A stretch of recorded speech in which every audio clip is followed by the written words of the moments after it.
Today on Mr. Media, I'll talk to former Major League Baseball player Doug Glanville, now an analyst with ESPN, about his new book, The Game from Where I Stand. Stick around. Hey, did you know that you can listen to the latest Mr. Media show right on your phone with the Stitcher app? Stitcher's smart radio for your smartphone. Mr. Media is on demand and on the go with Stitcher.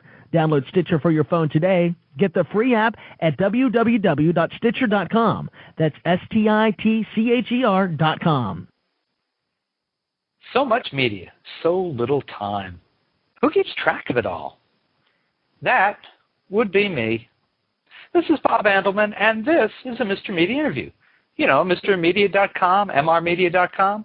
Stop by and check it out. There are more than 600 archived celebrity interviews for your listening pleasure. The show is brought to you today by thepartyauthority.us. Planning a wedding, mitzvah, or corporate event? For any and all occasions, call the Party Authority nationwide at 1-800-DIAL-DJs. That's 1-800-342-5357, where one call does it all. Mr. Media is recorded live before a studio audience of neighborhood dogs in the new media capital of the world and home of the second-best team in baseball, St. Petersburg, Florida. Lots of former baseball players write books about their glory days as a player, and many of those books are as much about their off-field careers as what happened between the foul lines. Womanizing, incessant drinking, shooting steroids, pranks, grudges, that's Jim Bouton, Jose Canseco territory. If that's your idea of a baseball book, steer clear of Doug Glanville's story, The Game from Where I Stand. His tale is more personal, more heartfelt, and far more clear-eyed. But what would you expect from the first African-American Ivy Leaguer to make it to the majors, or one who wrote an online column for the New York Times after retiring from the game? Doug Glanville is a different cat. You know, scratch that. Cat doesn't seem the right reference. Let's call him a different gentleman. Now, I've got a lot of questions for this veteran of 15 seasons with the Chicago Cubs, Philadelphia Phillies, and Texas Rangers. But I'm going to start with this one. Why does singer John Oates, that's right, the second half of Hall & Oates, rate an entire paragraph in the acknowledgments of his book? Doug Glanville, welcome to Mr. Media. Okay, well, thanks for having me on. It is an absolute pleasure to be here. Glad to have you. Appreciate your time. And why does John Oates rate a paragraph in your acknowledgments? Well, I'll tell you what, it's, growing up, when I was about 12 years old, I heard one of their songs, and Hall & Oates became my favorite band, and I stayed true over the last 25 plus years. And, interesting enough, when my sixth grade teacher was married to a guy named John Sticks, and John edited a magazine called Guitar Magazine for the practicing musician. And when I turned 13, I went back to my sixth grade teacher's dinner, for a dinner, and basically the husband, John, signed a nice sort of autographed copy of one of his magazines saying, hey, if you ever make it to the major leagues, I will introduce you to your favorite band, Hall & Oates. And he lived up to that, and I did eventually give him the call when I was with the Philadelphia Phillies. And since that day, it was probably 1998 or so, I've been friends with John Oates in particular. So his music inspired me. I like his story of being an underdog and also just a good guy. All right, I hate to admit it, but that's a good story. It's worth a paragraph in your book. Yeah. Oh, yeah. So it covers the gamut. But, music was a big part of playing baseball. We actually, did a lot with theme music coming out to home plate, and John was a big part of that. Well, I was going to ask you, if, in this day and age, wouldn't it be more fashionable to give props to Lil Wayne or Jay-Z or even Snoop? But I guess you have your good reasons. Yeah, well, I stayed true. My favorite team stayed my favorite team since I was 5. So, but nope, still John Oates, still Hall & Oates, and I'm glad they're still making music. Do you always wish that it was Oates and Hall, though?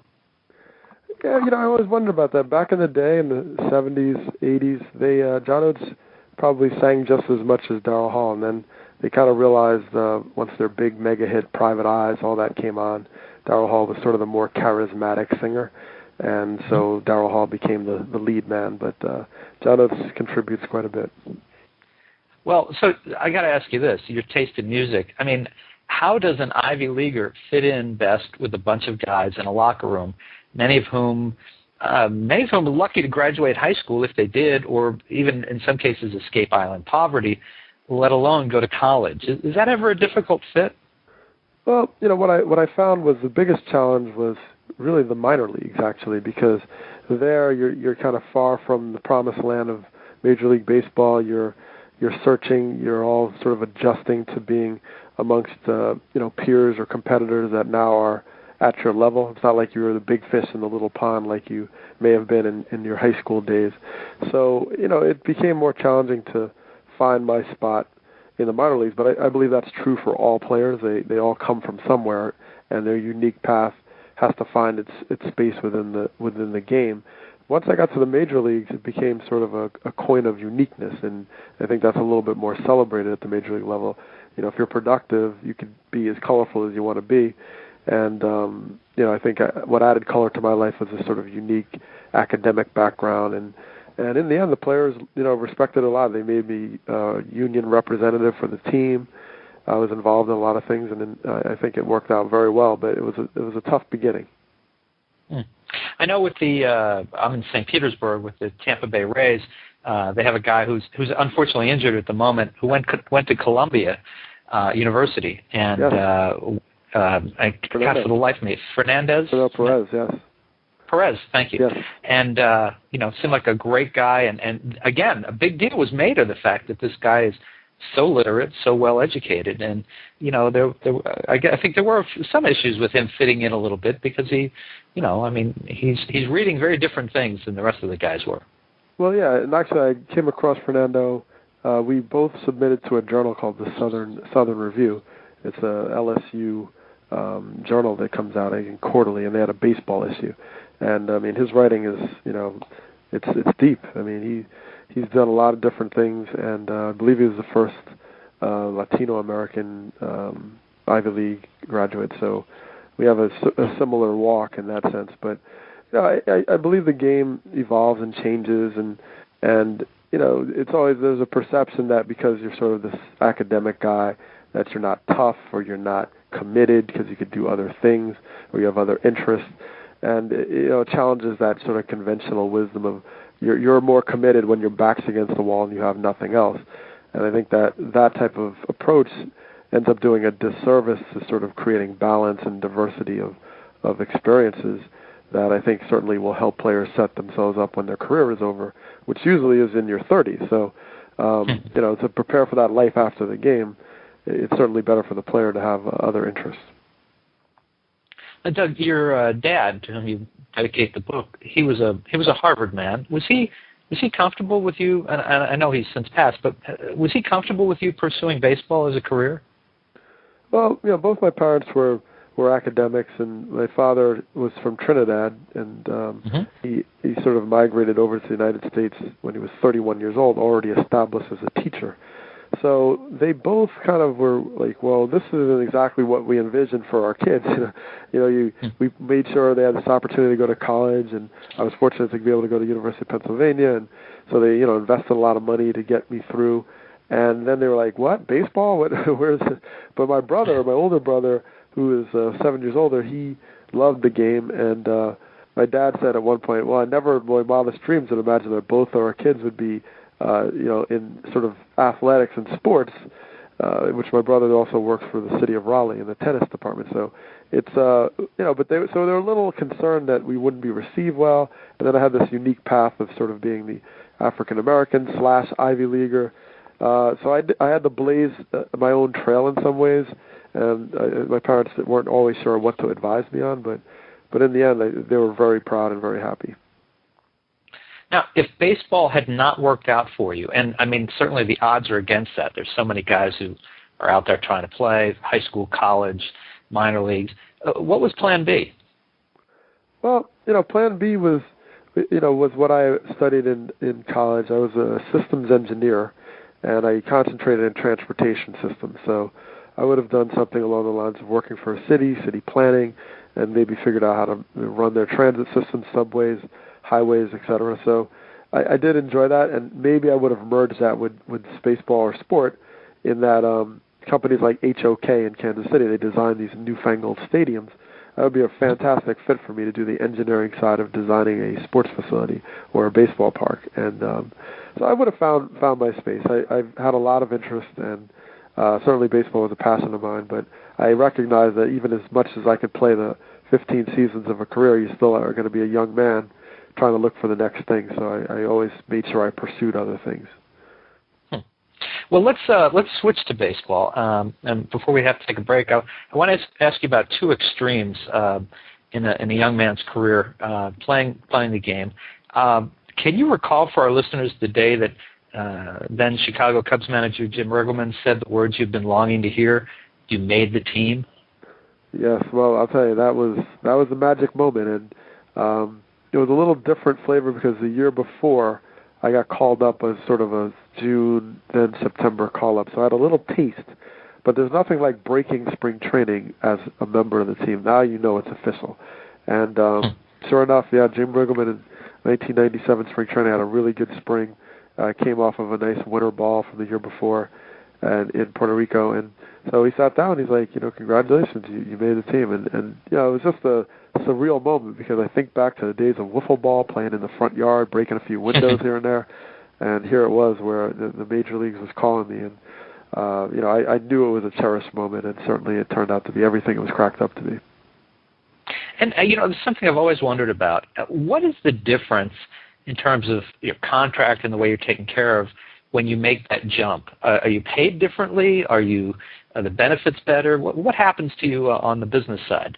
Well, there's no question it's a huge change. I mean, I noticed a change when I was still in the minor leagues because when you play a certain amount of years, like 3 years in the minors, they can put you on the 40-man roster, which is the roster that's invited to spring training or sort of represents the major league organization.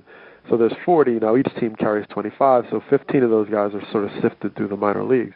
But once you reach that 4-year plateau, I think it's a year into that, they will pay you like a quarter of the major league salary in AAA or in AA, wherever you are.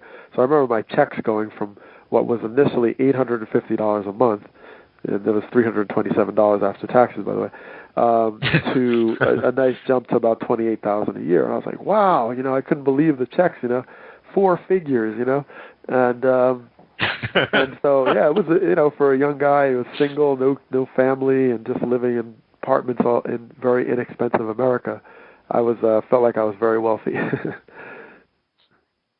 I would think that would be a great day in a guy's life. That first time, that big jump. And then the other extreme that I wanted to ask you about before we take a quick break. What's it like to be traded? I mean, I can't imagine it's like a very cold day in hell, second only maybe to walking into the next clubhouse for the first time. Well, I'll tell you, it froze me in my tracks, and it was a moment. I was drafted by the Chicago Cubs in 1991. So I had my rite of passage in the minor leagues all through the Cubs. So when they finally called me up, which was 96 after basically 5 years, I was like, okay, I've made it. I've finally kind of overcome all these things, detractors, frustration, injuries, and I was there. So my 1980s experience growing up and the loyalty I talked about with the Hall & Oates story is that I kind of expected to be in the same place for my career. Even though I knew there was a free agency, I thought, okay, I've made it. I've finally, earned my stripes, and I'm going to be a Cub. And then they turned around and traded me. And the day they traded me, I got news of my grandfather passed away, so it was a really tough day. And even though I knew I was going to Philadelphia, which was a better opportunity for me, I felt rejected. I felt like, the Cubs didn't want me. But eventually I come to learn, as I talk about in the book, well, it's also being wanted. It's not just one team may not want you, but another team thinks you're fantastic. So I started to focus on that part, and I really thrived in Philadelphia the first couple of years. Well, let's take a quick break. This is Bob Andelman, and you're listening to the Mr. Media radio interview with ESPN baseball analyst and former player Doug Glanville, whose new book is The Game from Where I Stand. We'll be back in about 20 seconds. Stick around, folks. Ever thought of hosting your own radio show? Now you can by registering at blogtalkradio.com. While you're there, check out our selection of premium packages. To start your own show today, visit blogtalkradio.com. Well, this is Bob Andelman, and you're listening to the Mr. Media Radio interview with ESPN baseball analyst and former player Doug Glanville, whose new book is The Game from Where I Stand. Doug, I want to ask you a question. Your picture is not on the cover of this book, and it made me laugh because I got to be honest with you, and you may hate me for saying this. For years, I guess I just haven't. I'm in St. Petersburg. I root for the Rays down here. Before that, I was a Mets fan. I had not followed your career closely enough. I was familiar with you. Had not followed your career closely enough to know if you were African American or what you were. And so I was kind of surprised that your picture is not on the book. And I wondered if there was a reason for that. Well, there was a reason. I mean, I was wonderfully positioned with Times Books, my publisher, that they gave me a lot of opportunity to express creative ideas, and they ran with it. But we were always on the same page, and I didn't want this book to be a celebration of me. Like a lot of times you get these, like, oh, well, I did this, I hit this grand slam, I'm wonderful, this is where I came from. I mean, I wanted that, sure, you can introduce the person, but it was bigger than my personal story. And my personal story was a conduit to a bigger perspective of what a life in baseball. And if my goal, I wanted to humanize the experience, not just sort of glorify it. It was really tangible, ups, downs, in, out, frustrations, success, anxiety. I wanted the whole picture. And being that it was bigger than me, I didn't want my face splashed all over the cover in the sort of cliched cover, me holding the ball, and we've seen that. And the glove and the symbols of the cover of the book was it was supposed to be sort of a authentic nature to it, a history to it. It was supposed to evoke something that was, baseball, but then you realize, wait a minute, this is an antique. This is something bigger than that. And I wanted to really get away from the sort of autobiographical only sort of storyline and really focus on the voice of the player experience. Now, I completely get that, but I have to ask you, don't you think that it would have been somewhat inspirational, perhaps, or eye-catching for young African-American men to see your picture on the cover, as opposed to, I mean, it's great. It's a great, don't get me wrong, it's a great shot of your glove, your name is on it. It's very cool. But we don't have a whole lot of Ivy League African-American baseball players writing books about their experience. Yes, well, no, and I recognize that my path was unique and is unique, and I celebrate that, and I hope that is a source of inspiration for youth across the board, African American youth, seeing what is possible. There's no question about that, and I feel I can carry that torch in other ways, programming, community service, involvement with charities. There's so many ways that I've tried to sort of take that, but really what is central to me in my life growing up in Teaneck, New Jersey, which was committed to diversity and integration and harmony, was that, yes, you're from this walk of life, African American in my case, but also you are, you're human and you are everything. You can still embody and embrace so many different perspectives.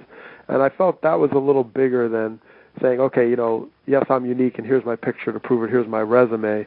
I didn't think that had to be as upfront. I thought that could be a little bit more secondary, because in the end, when you talk about it, you get on TV, you do different things, it will be clear that, I have this sort of different walk. So it was just a choice of what we prioritized, and the universality of it allows me to sort of tailor it to, I guess, whoever is receiving it, because I feel it's got a broad swatch and a broad accessible reach. Well, speaking of pictures, and on a somewhat lighter note, I enjoyed your description in the book of something as mundane as photo day in the major leagues. Can you tell people a little bit who don't know what we're talking about, what photo day is and what effect it can have on players who don't take it seriously enough? Oh, yeah, well, definitely. We have these rituals every spring training that, once you get sort of used to the flow of it, you come into camp, you may have a day that you pick out your glove because the vendor's there and so on. But one of the days is photo day, and it's the day that you take all these headshots to, for all the world to sort of reference you by. So whether it's a giant scoreboard shot of you 25 foot tall, or it's, you're on ESPN or some major network and they're saying, well, this guy was speeding 100 miles an hour and here's his mugshot. So all the networks, all the media uses these different shots. So you'll go to station, somewhere in the order of 7 in the morning, and you'll go different stations to take different shots, and some, a uniform, full uniform. So photo day became this tradition of, okay, rookies get there early, of course, the first level, then the veterans kind of come in. And you have to take it very seriously because this shot is going to memorialize you. And if you're, your hair is messed up, you're kind of like didn't brush your teeth, whatever it is, it's going to be out there for everybody to see. And the other thing is when you're taking your picture at a various station, there's guys waiting online, waiting to go. So they're paying attention. And if you're sitting there smiling like, the Cheshire Cat and you're supposed to be the intimidating closer of the Marlins, it's not going to go over very well. So, you got guys, you got your own critics, and you certainly have fun with it, but the entire first half of the day is dedicated to photo stations, and it's a big part of spring training. It's funny, as you were saying that, I was thinking of two Rays closers over the years, Roberto Hernandez and Esteban Yan, who we used to call Esteban Yan, who in their you'd see them on screen and on video, and they were always sweating, and they always looked scared to death. And I got to know Roberto because our kids went to the same school, but nonetheless, that image is really important, isn't it? Yeah, no, there's no question about it. No, you could be a total teddy bear, that's fine, but you got to get up there and think like, the whole stadium across the world, America, world really is going to be looking at this shot of you, and ESPN, whatever, all these headshots that are used in different outlets. So this, you have to take it very seriously. Jim Poole is a teammate of mine, and he showed me his minor league baseball card, and he had his hat was off, his hair was everywhere. He looked like he had run a marathon, and he got caught in that picture, and that was it. There, you can go online, and there's his picture for all to see. So, you take that day seriously, and you can have a lot of fun with it.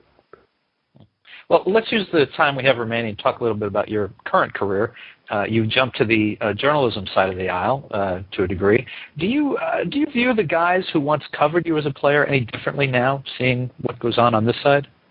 Well, I see it a little differently. I mean, I try to respect the fact I know how hard it is, and I'm an analyst now, so I talk about the game and break it down if guys make mistakes or if they do something fantastic. But I think being an analyst, you get a little deeper behind like the why or how things happen. And when you're playing, you have to sometimes be very reactionary and very spontaneous in how you assess the situation and then make a decision. So when you analyze it, you can kind of step back and say, okay, the odds weren't with them to throw the slider in this situation, etc. So I recognize that the game isn't that slow, but on the flip side, I realize that there's a lot of depth to it, and that sometimes you can add more to your decision making, which now as an analyst I can appreciate. And probably if I was playing after being an analyst, I may approach a few things a little differently just because I know a lot more. And do you think that baseball beat writers, and people don't know what I'm talking about, these are the guys who've covered the same team day in and day out all season, year after year, do you think some of them have, or most of them have, too much invested in their relationships with players and management to cover them objectively and honestly? Yeah, that's a good question. I mean, the beat writers have a tough challenge because the beat writers are with us all year. They might be on our same flight. They're traveling. So we play 162 games. They're right there with us. So, for them to have the access to the players, they need to build a rapport, a confidence between the player and themselves. And sometimes, will that lead to sort of not being as objective is the question. But what I do appreciate in them, and I'm still very good friends with many of the beat writers over my career, there is a human touch to that, and I think it is a relationship. And when they're in tune with that relationship with the player, they can convey that in a certain light to the fans where the fans wouldn't ordinarily see it if you were just sort of the cold and calculated evaluator. So I still think it's an asset. I feel like there's probably tough articles they need to write, but on the flip side, if they bury a player with negativity, they may lose that access, and that's going to be not good for anybody. So there is a little bit of a dance, and but in the end, I recognize they have a job to do, and I was able to sort of step back at times to say, okay, well, they had to put down what they had to put down, and we can still be cool, just like my brother may do something, and we're okay in the end. All right. Well, as we wind down, let me ask you this. Are you one of those guys who has an endless series of books in him, or are you a one-and-out guy? I have a lot of books. Yeah, and certainly since I've become a writer, I've embraced more. In fact, before right after I finished the book, I grabbed a ton of baseball books and just ordered them and had them delivered and just read as many as I could. So I knocked off about 10 in a very short period of time. So I can get it. I can kind of binge read, and I get into it and I go. But I want to read more. I really would like to get more perspective. But it's not just baseball. I certainly love various topics on anything. But of late, I've been just kind of focusing on baseball history and its relevance. Well, folks, listen, you can find Doug Glanville's new book, The Game from Where I Stand, at great bookstores everywhere, or you can order it right now at a great price at mrmedia.com, mrmedia.com. And you can learn more about Doug at his website, dougglanville.com. And don't miss his regular reports on ESPN's Baseball Tonight, on ESPN.com, or in the pages of ESPN, the magazine. And Doug, thank you so much for joining us at Mr. Media today. It was a pleasure to talk to you. No, it's a pleasure being on. Thanks for having me. Thank you, sir. And folks, for more original interviews with your favorite athletes and sports writers, surf over to our main website, mrmedia.com, mrmedia.com. And you can now hear Mr. Media when you're on the go with Stitcher Radio. Stitcher is a free news and talk mobile application. The latest episode of Mr. Media is always available for you, no syncing needed, no memory wasted. It's available for your iPhone, your Palm Pre, your Android phone, or your BlackBerry. Downloading is easy. Go to Stitcher.com and check out the App Store for your individual mobile phone. And please take advantage of this great offer for Mr. Media radio listeners. Go to audiblepodcast.com/Mr. Media to get a free audiobook download of your choice when you sign up today. Again, that's audiblepodcast.com/MR Media for your free audiobook. Subscribe to Mr. Media on iTunes, and you'll never miss a show. Just search Mr. Media Interviews from within iTunes and subscribe for free. You can also listen with a piece of string and a tin can in many locations. If you've got an idea for a guest, email me directly at bob@andelman.com. You can follow me on Facebook or on Twitter, twitter.com/Andelman, or on Facebook, just search Mr. Media Interviews. Thank you so much for joining us today. Always appreciate you giving up a piece of your day and spending it with us. Thanks for listening. Hey, did you know that you can listen to the latest Mr. Media show right on your phone with the Stitcher app? Stitcher is smart radio for your smartphone. Mr. Media is on demand and on the go with Stitcher. Download Stitcher for your phone today. Get the free app at www.stitcher.com. That's STITCHER.com.